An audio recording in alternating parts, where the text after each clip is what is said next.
तो ये कहानी शुरू होती है रात के समय से, जहाँ पर जंगल के बीच में चार बच्चे किसी बड़े से मॉन्स्टर से अपनी जान बचाकर भाग रहे थे। दरअसल वो चारों बच्चे हाफ गॉड थे, यानी कि इंसान और गॉड के मिलन से पैदा होने वाले बच्चे, जिन्हें डेमी गॉड भी कहा जाता था, और उनके अंदर मैजिकल पावर मौजूद थी। वो चारों बच्चे अपनी जान बचाकर उस कैंप की तरफ भाग रहे थे, जहाँ पर उनकी तरह और भी हाफ गॉड रहते थे। वो लोग उस बड़े से मॉन्स्टर से बचकर ज्यादा देर तक भाग नहीं सकते थे, इसीलिए उनमें से टालिया नाम की एक लड़की उन बड़े से मॉन्स्टर का ध्यान भटकाने का फैसला करती है। उसी की वजह से उसके दोस्तों की जान बच जाती है, लेकिन इस दौरान उस बड़े से मॉन्स्टर के हमले की वजह से टालिया को अपनी जान गंवानी पड़ी। टालिया के मौत से उसके तीनों दोस्त बहुत दुखी हुए। अब क्योंकि टालिया बिजली के देवता ज्यूस की बेटी थी, इसीलिए ज्यूस टालिया के मरने के बाद उसे एक बड़े से पेड़ के रूप में नई जिंदगी देते हैं, और उस पेड़ से निकलने वाली अदृश्य सुरक्षा कवच के अंदर सारे डेमीगॉड सुरक्षित रह सकते थे, और उस सुरक्षा कवच के अंदर सिर्फ हाफ गॉड ही जा सकते थे, जिसकी वजह से डेमीगॉड्स के लिए वो पूरी तरह से सुरक्षित था।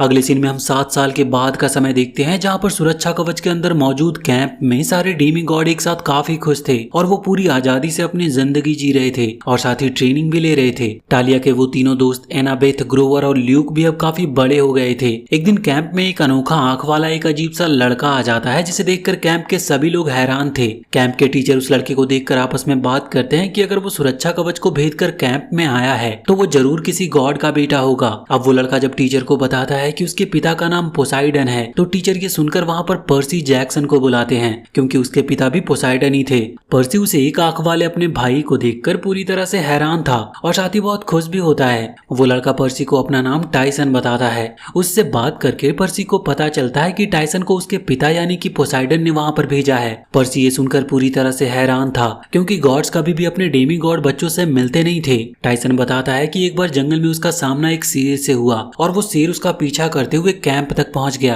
अब वहाँ पर क्लेरिस भी आ जाती है, जो युद्ध की देवता की बेटी थी, और वो टाइसन का मजाक उड़ाने लगती है। अब टाइसन सभी को बताता है कि उसे एक सांड की स्मेल आ रही है, और अगले ही पल वहाँ पर मौजूद सभी लोगों को भूकंप के झटके महसूस होते हैं। ये देखकर सभी लोग समझ जाते हैं कि सुरक्षा कवच खतरे में है, और वो सभी सुरक्षा कवच की दीवार की तरफ भागते हैं। उन्हें विश्वास था कि सुरक्षा कवच को तोड़ा नहीं जा सकता, लेकिन वो गलत थे, क्योंकि अगले ही पल सुरक्षा कवच को तोड़कर एक रोबोटिक बुल अंदर आ जाता है, और वहाँ पर तबाही मचाना शुरू कर देता है। सारे डेमीगॉड्स उस रोबोटिक सांड को रोकने की कोशिश करते हैं, लेकिन इसका कोई फायदा नहीं होता। अब इस दौरान वो सांड जब क्लेरिस को मारने ही वाला था कि टाइसन बीच में आकर उसे बचा लेता है, और वो उस सांड को रोकने की पूरी कोशिश करता है, लेकिन वो उसके बस की बात नहीं थी, जिससे वो सांड चारों तरफ खूब तबाही मचाता है। पर्सी भी अपनी शक्तियों की मदद से उस सांड को रोकने की कोशिश कर रहा था, लेकिन वो सांड को कंट्रोल ही नहीं कर पा रहा था। और इसी दौरान जब वो सांड पर्सी पर हमला करके उसे आग से जलाने की कोशिश करता है, तो पर्सी बड़े ही चालाकी से इस दौरान अपने एक खास पेन को सांड के मुंह के अंदर डाल दिया था, और उसका वो पेन सांड के मुंह के अंदर जाने के बाद देखते ही देखते एक तलवार में बदल जाती है, और वो रोबोटिक सांड एक धमाके के साथ ही खत्म हो गया था। उसके मरने के बाद सभी लोग टालिया के पेड़ के पास जाते हैं, जहाँ पर वो देखते हैं कि टालिया का पेड़ अब तो मर रहा था, जिसकी वजह से उसकी शक्तियां खत्म हो रही थी, और सुरक्षा कवच धीरे धीरे नष्ट हो गया था। पर्सी सभी को बताता है कि ल्यूक ने पेड़ में जहर डाला था,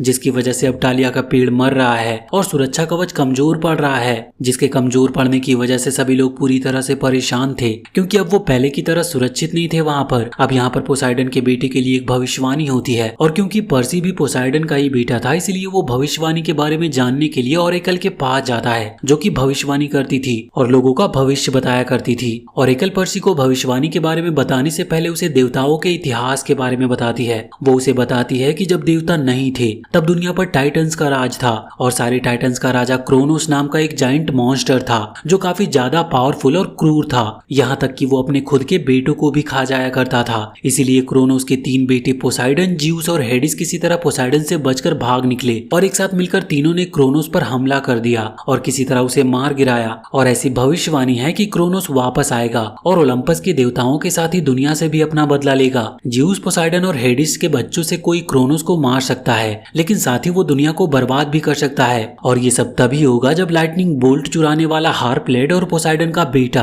आपस में फ्लीज के लिए लड़ेंगे। लाइटनिंग बोल्ट किसी और ने नहीं बल्कि ल्यूक ने चुराया था। पर्सी ये सारी बातें जब कायरोन को बताता है, तो कायरोन पर्सी को समझाता है कि ये भविष्यवाणी उसी के लिए हुई है, क्योंकि ज्यूस, पोसाइडन और हेडिस के सभी बच्चों में सिर्फ वो ही बचा था। वहीं दूसरी तरफ एनाबेथ ये पता लगा लेती है कि गोल्डन फ्लीज की मदद से टालिया के पेड़ को मरने से बचाया जा सकता है, और इस प्रकार टालिया के पेड़ को ठीक करके सुरक्षा कवच को वापस से मजबूत बनाया जा सकता था। एनाबेथ ये सारी बातें जब मिस्टर डी को बताती है, तो मिस्टर मिस्टर डी एनाबेथ को समझाते हैं कि गोल्डन फ्लीज की तलाश में जो भी गया है वो कभी लौटकर वापस नहीं आया, क्योंकि वो गोल्डन फ्लीज राक्षसों के समुद्र में है जिसे इंसान बरमुडा ट्रायंगल के नाम से जानते हैं। मिस्टर डी एनाबेथ और ग्रोवर को गोल्डन फ्लीज लाने से मना करते हैं। कुछ समय के बाद कैंप के लोग के सामने मिस्टर डी खुद ही सभी को बता देते हैं कि टालिया के पेड़ को वापस ठीक करने का सिर्फ एक ही तरीका है और वो है गोल्डन फ्लीज। मास्टर डी ऐसा इसीलिए करते हैं ताकि सभी को लगे कि गोल्डन फ्लीज से टालिया के पेड़ को ठीक करने का उपाय एनाबेथ का नहीं बल्कि उनका है। मिस्टर डी इसके बाद युद्ध के देवता की बेटी क्लेरिस को गोल्डन फ्लीज लाने के लिए चुनते हैं।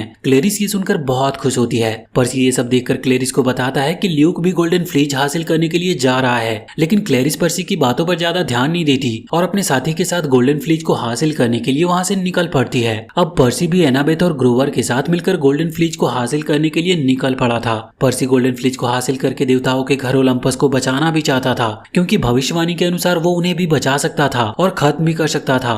अब टाइसन भी पर्सी के ग्रुप में शामिल होकर उस गोल्डन फ्लीज को ले जाने का इच्छा जाहिर करता है, लेकिन एनाबेथ नहीं चाहती थी कि टाइसन उनके साथ जाए, लेकिन किसी तरह ग्रोवर के कहने पर वो टाइसन को अपने साथ ले जाने के लिए राजी हो जाती है और अब वो सभी उस गोल्डन फ्लीज की तलाश में निकल पड़ते हैं। कैंप से बाहर निकलने के बाद एनाबेथ जब एक सिटी बजाती है तो वहां पर एक उड़ती हुई कार आकर रुकती है, जिसमें एनाबेथ और उसके साथी बैठ जाते हैं। एनाबेथ अपने साथियों को बताती है कि ये भूतों का रथ है। कार में मौजूद भूत जो कार को ड्राइव कर रहे थे वो उन सभी को जल्दी फ्लोरिडा पहुंचा देते हैं, लेकिन वहां पर पहुंचते ही ल्यूक के भेजे गए लोग बड़े ही चालाकी से ग्रोवर को किडनैप करके अपने साथ ले जाते हैं। अब यहाँ पर एनाबेथ सभी को अपने साथ एक कुरियर सर्विस प्रोवाइड कराने के लिए एक कंपनी में ले जाती है, जहाँ पर उनकी मुलाकात ल्यूक के पिता से होती है, क्योंकि अब सिर्फ वही उन्हें ल्यूक का पता बता सकते थे।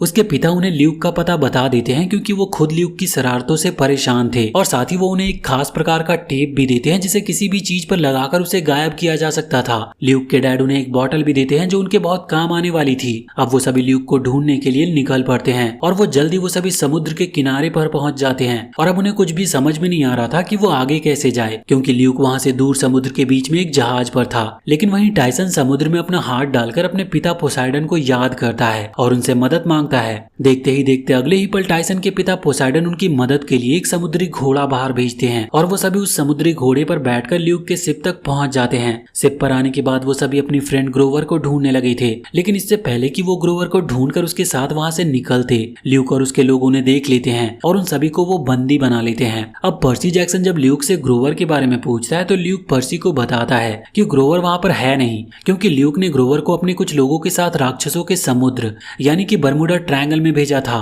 पर्सी इसके बाद ल्यूक से पूछता है कि आखिर वो उन्हें गोल्डन फ्लीज लेने से क्यों रोकना चाहता है। इस पर ल्यूक पर्सी को बताता है कि वो ऐसा इसीलिए कर रहा है क्योंकि उसे खुद भी गोल्डन फ्लीज की जरूरत है। ल्यूक इसके बाद उन्हें एक बॉक्स के अंदर मौजूद क्रोनस की बॉडी दिखाता है। दरअसल ल्यूक गोल्डन फ्लीज की मदद से देवताओं के पिता क्रोनस को जिंदा करना चाहता था, ताकि जिंदा होने के बाद क्रोनस ओलंपस को खत्म कर दे और सारे देवताओं को जान से मार दे। दरअसल क्रोनस जब जिंदा था तो इतना शक्तिशाली और क्रूर था कि वो अपने बच्चों को मारकर खा जाता था, जिनमें बहुत सारे गॉड्स थे। इसीलिए ना चाहते हुए भी हैडिस, ज्यूस और पोसाइडन को साथ में मिलकर अपने पिता क्रोनस को खत्म करना पड़ा। लेकिन अब ल्यूक क्रोनस को वापस से जिंदा करना चाहता था। एनाबेथ को ये सुनकर ल्यूक पर बहुत गुस्सा आता है और वो ल्यूक से कहती है कि टालिया तुम्हारी दोस्त थी, उसने तुम्हारे लिए अपनी जान तक दे दी और हम गोल्डन फ्लीज की मदद से टालिया को बचा सकते हैं। लेकिन ल्यूक पर्सी और उसके साथियों को जेल में कैद कर देता है। लेकिन इस दौरान पर्सी बड़े ही चालाकी से ल्यूक के पिता की दी हुई टेप को जेल की सलाखों पर लगाकर उन्हें गायब कर देता है और बड़े ही आसानी से अपने साथियों के साथ जेल से बाहर आ जाता है। जिसके बाद पर्सी अपने साथियों के साथ एक बोट पर बैठकर बरमुडा ट्रायंगल की तरफ निकल पड़ता है। बरमुडा ट्रायंगल में पहुंचने पर उनके साथ अजीब अजीब घटनाएं होने लगती है और समुद्र में शार्क्स उन्हें चारों तरफ से घेर लेती है।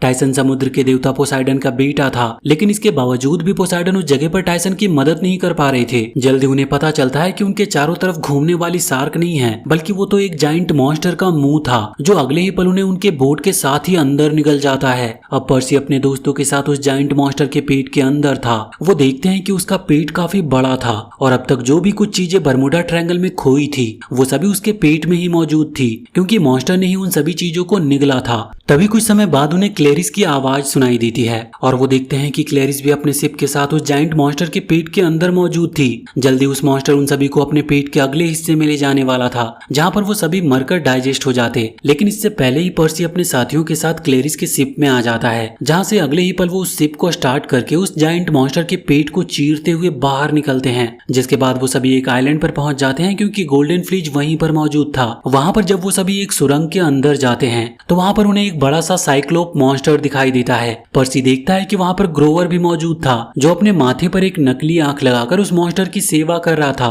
ताकि उस मॉन्स्टर को उसके ऊपर शक न हो। और भूख से नजर कमजोर होने की वजह से मॉन्स्टर ग्रोवर को पहचान भी नहीं पा रहा था। पर्सी देखता है कि वो जिस गोल्डन फ्लीज को लेने के लिए वहाँ पर आए थे, वो गोल्डन फ्लीज उस मॉन्स्टर के कंधे पर मौजूद था। पर्सी किसी तरह बड़े ही चालाकी से गोल्डन फ्लीज को उसके कंधे से हटाने में कामयाब रहता है और वो उसे हासिल कर लेता है। लेकिन अगले ही पल मॉन्स्टर को भी इसके बारे में पता चल गया था और वो अपना गोल्डन फ्लीज हासिल करने के लिए उनके ऊपर हमला करने लगता है। पर्सी किसी तरह अपने साथियों के साथ उससे बचकर गुफा से बाहर निकलता है और वो उस गुफा को एक बड़े से पत्थर की मदद से बाहर से बंद कर देते हैं। अब ल्यूक भी अपने साथियों के साथ वहां पर पहुंच चुका था, जो पर्सी से गोल्डन फ्लीज को हासिल करना चाहता था। वो पर्सी से कहता है कि वो उस गोल्डन फ्लीज को उसके हवाले कर दे। इस पर पर्सी ल्यूक को बताता है कि वो कभी भी ऐसा नहीं कर पाएगा। ल्यूक ये सुनकर गुस्से में पर्सी के ऊपर एरो गन से हमला कर देता है, लेकिन इस दौरान टाइसन पर्सी के सामने आ गया था, जिसकी वजह से तीर टाइसन को लग जाती है, जिससे टाइसन घायल होकर नीचे खाई में गिर जाता है। ल्यूक इसके बाद बड़े ही आसानी से पर्सी से गोल्डन फ्लीज हासिल कर लेता है और उसे क्रोनस की बॉडी वाली ताबूत के ऊपर रखकर क्रोनस को जिंदा करने लगता है। वहीं दूसरी तरफ पर्सी टाइसन की मौत से बहुत दुखी था, क्योंकि जब टाइसन उसके साथ था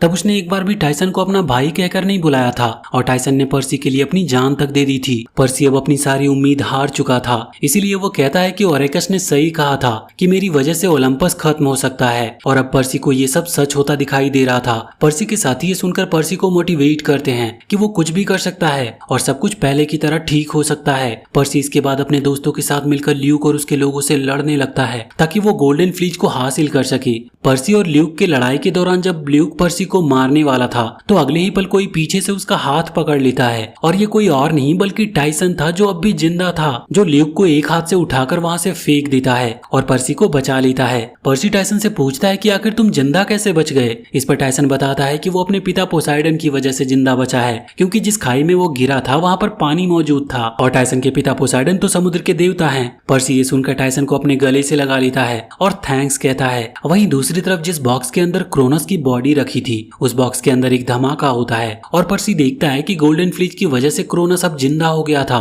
क्रोनस को जिंदा करके ल्यूक बहुत खुश था और वो उसके पास जाकर उसे बताता है कि मैंने ही आपको जिंदा किया है। क्रोनस एक जाइंट टाइटन था, जो ल्यूक की बातों पर ज्यादा ध्यान नहीं देता और वो उसे खा जाता है। क्रोनस ग्रोवर को भी निगल जाता है। पर्सी ये देखकर बहुत दुखी था, जिसके बाद वो अपने पास मौजूद अपने पिता की तलवार से क्रोनस के पैर पर हमला करता है और देखता है कि हमले से क्रोनस के पैर का वो हिस्सा पानी बनकर उसी बॉक्स में कैद हो रहा था, जिसके अंदर क्रोनस की डेड बॉडी रखी थी। पर्सी ये सब देखकर समझ जाता है कि वो उसके पिता पोसाइडन की वही श्रापित तलवार है, जिससे क्रोनस को मारा जा सकता है। पर्सी ये जानकर बहुत खुश होता है और किसी तरह बहुत मुश्किल से उस तलवार को क्रोनस की छाती में घुसा देता है और वो उसे चीरता हुआ नीचे आ जाता है, जिसकी वजह से अब क्रोनस पानी बनकर उसी बॉक्स में वापस चला गया था जिसमें उसकी बॉडी रखी थी। और यहाँ पर ग्रोवर और ल्यूक भी क्रोनस के पेट से जिंदा बाहर आ गए थे, लेकिन ल्यूक जाकर उसी जाइंट मॉन्स्टर के गुफा में गिरता है। जाइंट मॉन्स्टर ल्यूक को अपने गुफा में देखकर बहुत खुश होता है और उसके ऊपर हमला कर देता है। वहीं दूसरी तरफ ल्यूक का एक स्कॉर्पियन मॉन्स्टर साथी अब भी जिंदा था, जो एनाबेथ पर हमला करके उसे मार देता है।